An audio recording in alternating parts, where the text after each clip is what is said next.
उत्तर प्रदेश में विधानसभा चुनाव नजदीक आता देख ओबीसी आरक्षण मुद्दे पर सियासत और गरमाने के आसार हैं। विपक्षी दल इस मुद्दे पर सरकार पर जल्द से जल्द पहल करने का दबाव भी बनाने लगा है और वहीं राज्य पिछड़ा वर्ग आयोग प्रदेश की 39 जातियों को अन्य पिछड़ा वर्ग में शामिल करने की तैयारी कर रहा है। इसके लिए आयोग उत्तर प्रदेश सरकार को संस्तुति भेजेगा। आपको बता दें कि प्रदेश में इस समय कुल 79 जातियां ओबीसी की सूची में शामिल हैं। इनकी आबादी प्रदेश की कुल जनसंख्या का 54% मानी जाती है। जानकारी के मुताबिक उत्तर प्रदेश राज्य पिछड़ा वर्ग आयोग के पास कुल 70 जातियों के प्रतिवेदन आए थे और जिनमें से 39 प्रतिवेदनों को मानकों के आधार पर विचार करने के लिए चयनित किया गया है और इनमें से 24 जातियों की आबादी और बाकी विषयों पर सर्वे भी करवाया जा चुका है। इसके अलावा 15 अन्य जातियों का भी सर्वे कराया जाना बाकी है। सर्वे पूरा होने के बाद इन जातियों को भी ओबीसी की सूची में अधिसूचित करने का फैसला लिया जाएगा।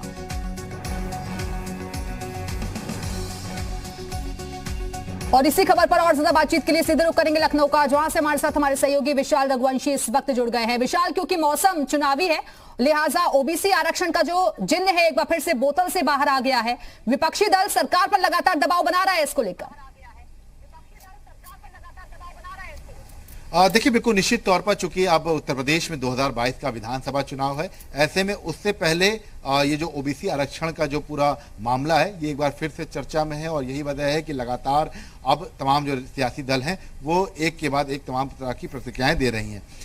इस बीच एक बड़ी खबर ये है कि उत्तर प्रदेश में ये कहा जा रहा है कि जो 39 जो नई जातियां हैं ये ओबीसी श्रेणी में लाई जाएंगी, इनको शामिल कराया जाएगा। इसके लिए बाकायदा तैयारी जो है वो पिछड़ा वर्ग आयोग ने शुरू भी कर दी है। आज पिछड़ा वर्ग आयोग की एक बैठक भी है, इस बैठक में भी इस बारे में चर्चा होगी।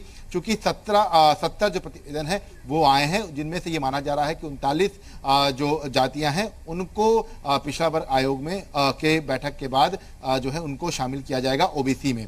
ऐसे में एक जो सबसे महत्वपूर्ण बात है वो यही है कि तमाम तरह की जो दिक्कतें हैं उनको दूर करने के लिए आयोग बैठक करेगा और आज चूंकि एक सामान्य बैठक है, चूंकि पहली बैठक है, ऐसे में इस बैठक के बाद पिछड़ा वर्ग आयोग एक पूरी तरह से एक प्रपोजल बनाएगा कैसे इन जातियों को ओबीसी में शामिल कराया जाए। कुल 39 जातियां हैं।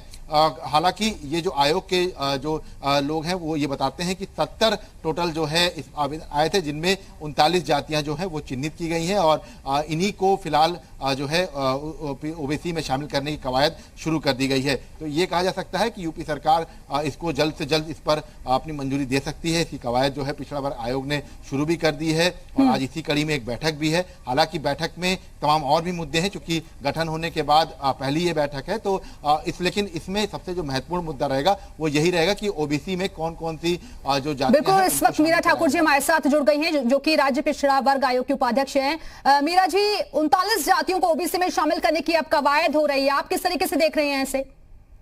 देखिए, प्रस्ताव अब जो आएगा टेबल पे और जो लोग वंचित रह गए हैं तो उन्हें तो न्याय मिलना ही चाहिए। बिल्कुल हीरा जी, लेकिन इसको लेकर बाकायदा सर्वे भी करवाया गया है और संस्तुति भी भेजने की तैयारी हो रही है अब सरकार को। बैठक भी एक बताई जा रही है आज होने जा रही है। जी, बैठक हो रही है क्योंकि मैं किसी कारण से बाहर हूँ, नहीं पहुँच पा रहा हूँ, लेकिन अगर कोई जो जातियां वंचित रहेगी उन्हें मिलना चाहिए। लेकिन सर, हर चीज के प्रोस्पेक्ट्स भी देखने होते हैं ना जी, हर चीज के प्रोस्पेक्ट्स भी देखने होते हैं कि किस तरीके से, क्योंकि प्रोसेस इन सब चीजों में वक्त लगता है, टाइम लगता है। अब सवाल ये अभी ये गर्व की बात है कि कौन सी 39 जातियां हैं, इसके बारे में तो बहुत कुछ मुझे ही नहीं पता। इस पर क्या टिप्पणी? हीरा जी, लेकिन संविधान में भी आरक्षण को लेकर व्यवस्था है ना सर, उसी को फॉलो करना होगा ना। जो देखिए, जब सेंट्रल गवर्नमेंट ने राज्य सरकारों को अधिकार दे दिया है तो जब राज्य सरकारों को अधिकार होगा तो राज्य सरकार जिसको समझे उसको रखे। लेकिन हीरा जी, 70 जातियों के प्रतिवेदन सरकार के पास आए थे और उसमें से सर्वे भी करवाया गया। 24 जातियों की आबादी का सर्वे भी हो चुका है और 15 अन्य जातियां ऐसी हैं जिनका सर्वे अभी करवाया जाना बाकी है। देखिए, अभी ये मैंने कहा है गर्व की बात है और इस जब टेबल पे बात आएगी तो स्पष्ट हो जाएगी।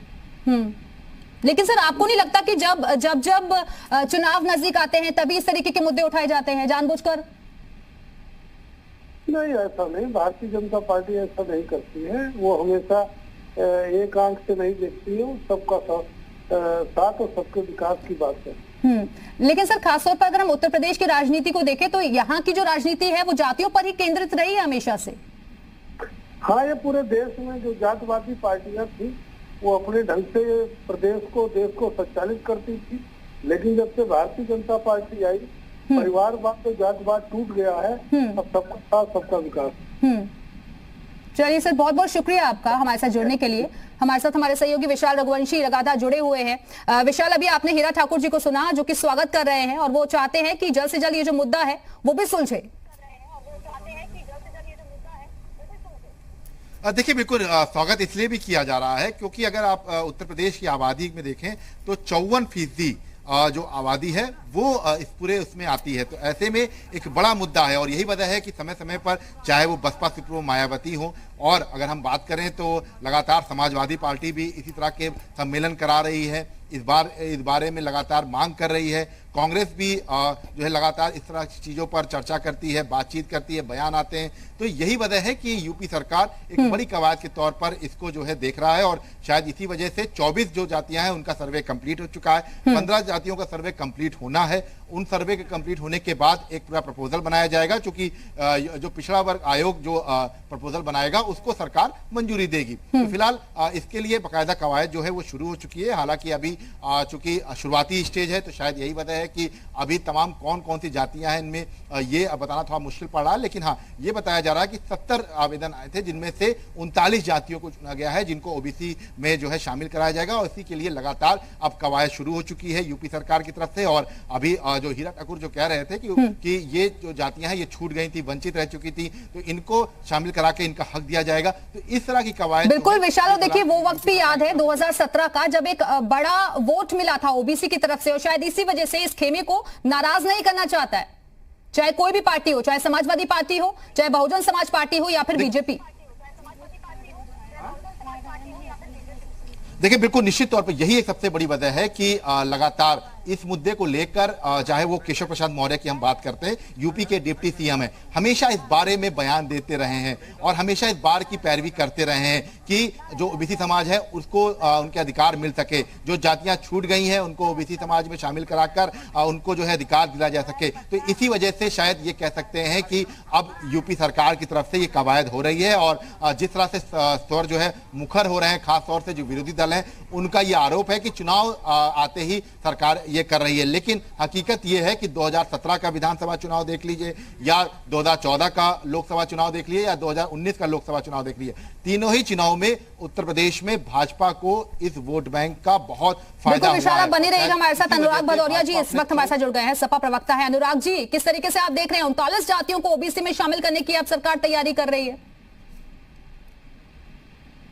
और करेगी समाजवादी पार्टी जिस तरह से ओबीसी के लिए लड़ाई लड़ रही है, भारतीय जनता पार्टी की मजबूरी है उनको सम्मान देना। अब तक तो बहुत लंबी लंबी बातें बना रहे थे, 4.5 साल से हम लोग जब संघर्ष कर रहे थे कि ओबीसी और अति पिछड़ा को सम्मान दो, तब तो नहीं मान रहे थे। तब तो कह रहे थे नहीं, हम तो मानते नहीं है, हम तो जाति यहाँ पे जनगणना भी नहीं करवाएंगे, तब तो मानने को तैयार नहीं थे।